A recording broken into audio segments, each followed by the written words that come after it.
ሄሎ ሙሌ፣ ሰላም ነው? እባክህ በአስቸኳይ ፈልጌህ ነው። ቤት ናልኝ። ምን እየሰራ ምንድን ነው ደግሞ መቅማ? ኧረ ተው ተው ተው፣ አታብራራልኝ። አሁን ፈልጌህ ነው በአስቸኳይ፣ ቶሎ ናልኝ።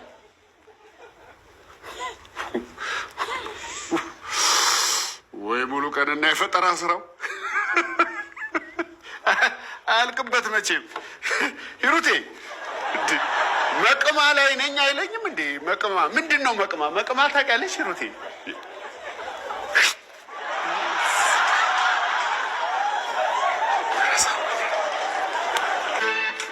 ጎሽ ሙሌ መጣህልኝ።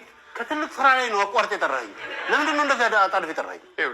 ሙሌ ሂሩቴን ስትላት ማነው ሂሩትን ስትላት ርቦኛል የምበላው ነገር ስጭኝ በልልኝ። ስለዚህ ነው የጠራኸኝ? አዎ ወሬ ለማቀበል? አዎ እኔ ወሬ ማመላለስ ሰልችቶኛል። ሌላ ሰው ፈልግ። ሙሌ ደግሞ ልጆቹ ስለሌሉ ነው። እሺ ምን ላድርግ? ልሙት? ከዚህ በኋላ ነገር እንዳመላለስላችሁ ከፈለጋችሁ ትከፍላላችሁ። ለእያንዳንዱ ቃል 10 ብር። ምን 10 ብር? አዎ ሰው በአቋራጭ ይከብራል። አንተ በሰው ችግር መክበር ያምርሃል። እና በነፃ ልናገርልህ? ትከፍላለህ? አልከፍልም። አልናገርም። ቶ ሄጄ መቅማዬን ብሰራ ይሻላል። ሄድ። ምንድን ነው እሱ? ይሄ መቅማ ያልከው? መቅማ ፈጠራዬንማ አልናገርም።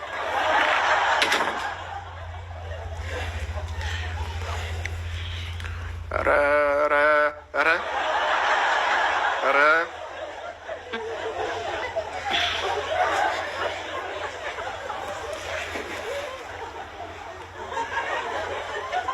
ያው ትሰማለህ አንተ ቤት ሂሩትን ስትላት ስለ ጉልበትሽ አምላክ ርቦኛል የምበላው ነገር ስጪኝ በልልኝ።